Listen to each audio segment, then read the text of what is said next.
Michael Carter was the kind of man people described as reliable. He had a calm smile, a steady job in finance, and an honesty that drew others toward him. Norma Bennett, on the other hand, carried a quiet charm. She was thoughtful, passionate about art, and believed deeply in love. When their paths crossed at a university event in Boston, it felt like fate. Their conversations stretched into late hours, and soon everyone around them began calling them the perfect couple. Michael's parents, Richard and Elizabeth Carter, were proud of their son's choice. Norma carried herself with grace, and Elizabeth admired her warmth. Richard, a man of traditional values, believed Michael had chosen well, someone who could stand by him for life. On Norma's side, her parents Thomas and Margaret Bennett adored Michael. To them, he seemed dependable, respectful, and the kind of man who would never let their daughter down. Margaret once told Norma, "I see peace in his eyes. That's rare. Don't lose it." Their wedding day was beautiful, surrounded by family, friends, laughter, and whispered blessings. As Norma walked down the aisle in a flowing white gown and Michael stood waiting, nervous yet glowing, everyone felt this was the kind of love story that novels and films were built upon. But what no one knew then was that the same families who celebrated together would, years later, pull this marriage apart. Buried secrets, silent resentments, and truths carefully hidden behind smiles would slowly rise to the surface. What started as a fairy tale would transform into a painful reminder that love is never just about two people. It's about everything and everyone tied to them. And as Michael and Norma built their life together, unaware of the storm waiting ahead, the cracks beneath the surface began to spread quietly, like roots of a tree pressing against stone. Michael and Norma's first year together felt like a dream.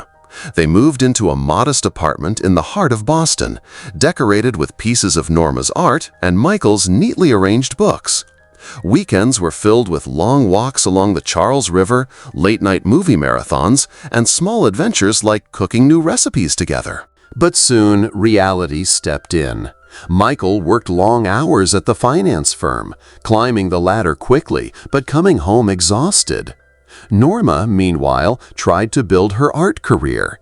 She painted passionately, but selling her work was harder than she expected. At first, Michael encouraged her, often saying, "Don't give up, Norma, your time will come." She smiled, grateful, though deep inside she felt the weight of being financially dependent on him. The tension began to creep in quietly. Elizabeth Carter, Michael's mother, loved her son dearly, but often questioned Norma's choices. At Sunday dinners, she would gently say, "Art is beautiful, dear, but have you thought about something more stable?" Norma would nod politely, but her heart would tighten. She felt judged, as if her worth was being measured only in money. On the other side, Margaret Bennett, Norma's mother, worried about her daughter. In private conversations, she told Norma, "Don't let anyone make you feel small. You're more than capable. Just make sure Michael truly respects your dreams." Norma listened, torn between her mother's encouragement and her in-laws' silent disapproval. Michael, caught in the middle, tried to balance everything: his demanding job, his wife's dreams, and his parents' expectations. He loved Norma deeply, but sometimes, in his exhaustion, his words were sharp. "You don't understand how hard I work, Norma. I'm trying to give us a good life." Those words, though not cruel, left Norma feeling unseen. And so, little by little, the cracks began forming. What once was effortless laughter now sometimes turned into silence. What once was tender patience sometimes turned into frustration. Neither Michael nor Norma realized it then, but their marriage had stepped onto fragile ground. A ground that would be shaken even harder when the families, with their own secrets and expectations, became more involved. As months turned into years, Michael and Norma settled into routines. To outsiders, their marriage still looked steady, but under the surface, silence and misunderstandings were growing. What neither of them knew was that their families carried secrets, truths that would soon bleed into their marriage. It began subtly. One evening, Norma overheard Elizabeth whispering to Richard after dinner, "If only Michael knew the truth about what his father did years ago." Norma froze. The words echoed in her head. But when she asked Michael about it later, he brushed it off. "My parents argue over old things. Don't read too much into it." Meanwhile, Norma's parents carried their own shadows. Margaret and Thomas rarely argued, but when they did, it was always about money and past mistakes. Margaret once admitted to her daughter in a fragile moment, "There are things your father and I never told you, things that could change how you see us." Norma, startled, pressed her mother to explain, but Margaret never did. These hidden histories began to bleed into Michael and Norma's life in small but sharp ways. Richard would occasionally make comments like, "A man must carry the weight of his family's choices, even if he didn't make them." Michael would tense up, while Norma felt excluded from something she was clearly not being told. At the same time, Elizabeth's attitude toward Norma grew sharper. She criticized her art more openly, often framing it as concern. "Michael works himself to the bone while you paint. That doesn't seem fair, dear." Michael didn't defend Norma as strongly as she hoped. Sometimes he stayed quiet to avoid conflict. That silence hurt her more than the words themselves. On the Bennett side, Thomas quietly disapproved of Michael, believing he wasn't attentive enough to his daughter. At one dinner, he told Norma, "Marriage isn't just about love, it's about loyalty. If he doesn't stand up for you now, will he ever?" Norma brushed it off outwardly, but those words stayed with her. The unspoken truths, the buried mistakes of both families, and the subtle wedges they drove began to poison the marriage slowly. Michael and Norma still loved each other, but the trust between them, once unshakable, was starting to erode. They didn't realize it yet, but they weren't just fighting each other's flaws. They were fighting the ghosts of two families who had kept secrets for years. The cracks in Michael and Norma's marriage turned into fractures when the family secrets finally began to spill. It started one evening during a Carter family gathering. Elizabeth and Richard were in the kitchen, arguing in hushed but heated tones. Norma, on her way to refill her glass, overheard Elizabeth say, "If Michael ever finds out you gambled away his college fund years ago, he'll never forgive you." Norma froze. She had never heard anything like this before. Richard's voice was low, defensive. "I did what I thought was best, but if you keep bringing it up, you'll destroy him, not me." The words hit Norma like a storm. That night, she couldn't sleep.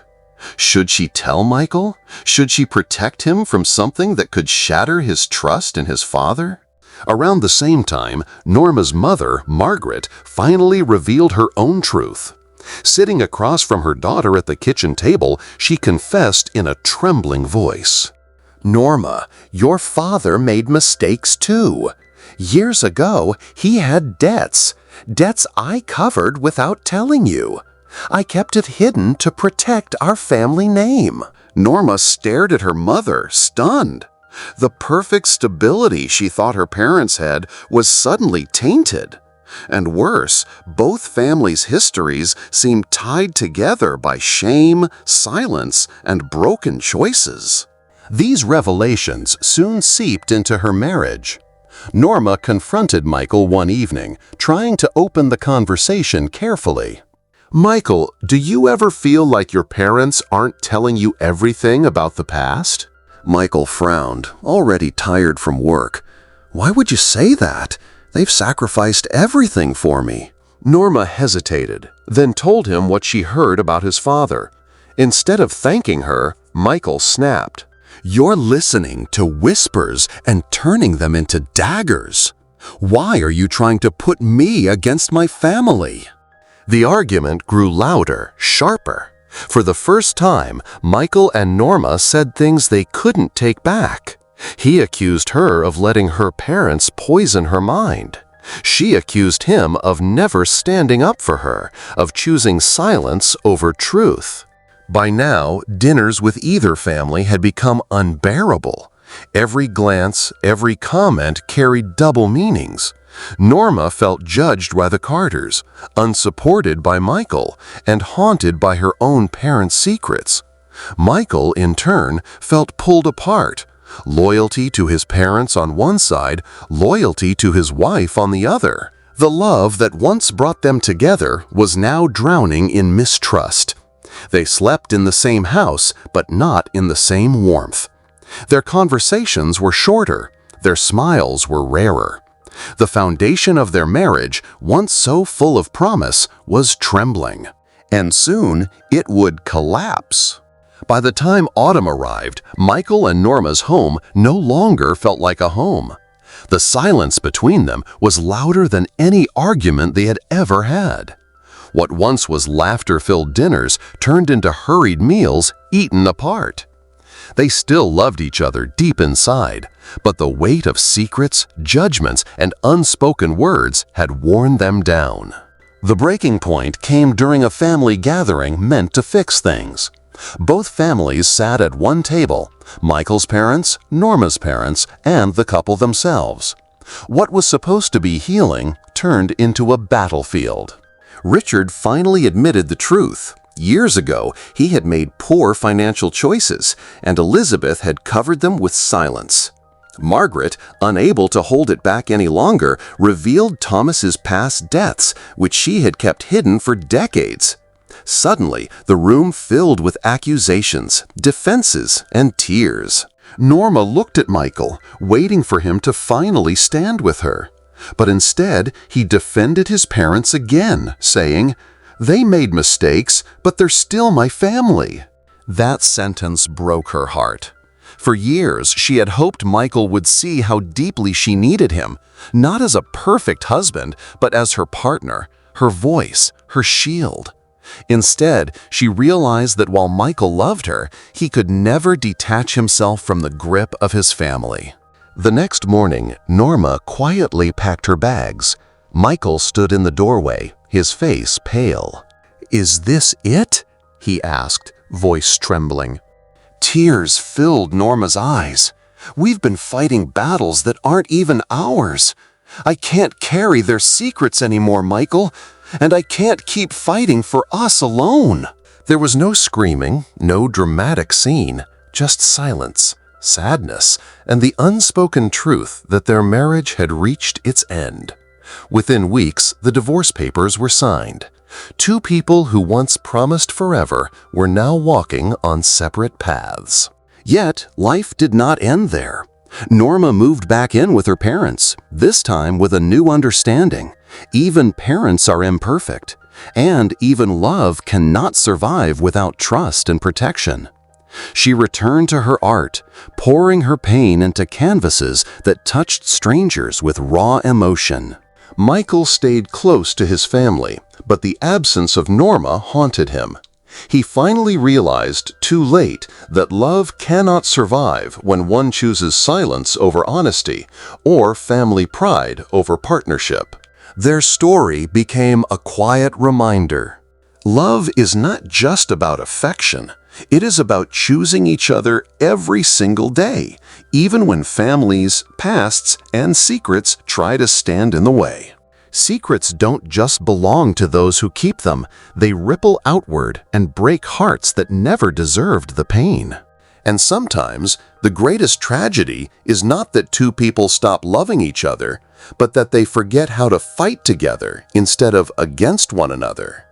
The marriage of Michael and Norma ended, but their story lingers as a reflection of real lives, real families, and real heartbreaks. Months passed. Michael and Norma no longer spoke, but both carried the weight of what had happened. Their marriage had ended, yet their memories remained. Friends and family whispered about the divorce, but only they knew how many unspoken wounds led to that ending. Norma found strength in rebuilding herself. She started painting again, not just for herself, but for others. Her work reflected pain, healing, and hope, things every person could relate to. Her art gained quiet recognition in the local community, and strangers often told her, "Your paintings feel like my story." That gave her purpose again. Michael, meanwhile, stayed near his parents, but life felt emptier without Norma. For the first time, he began questioning his choices, not because he didn't love his parents, but because he realized he had never truly learned how to balance loyalty with partnership. He missed the simple things, Norma's laughter, the way she saw beauty in the ordinary, the home they once shared. Their story wasn't about villains or heroes. It was about two people who let outside voices drown out their own. And that is the lesson for all of us. Love is not destroyed by big fights, but by small silences. Families shape us, but they should never control us. Secrets, when buried, don't disappear. They grow roots and eventually tear apart what we hold dearest.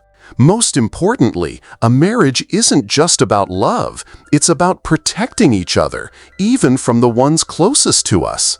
In the end, Michael and Norma's divorce was not the end of love. It was the end of forgetting to fight for each other. And maybe, just maybe, that is what makes their story so real.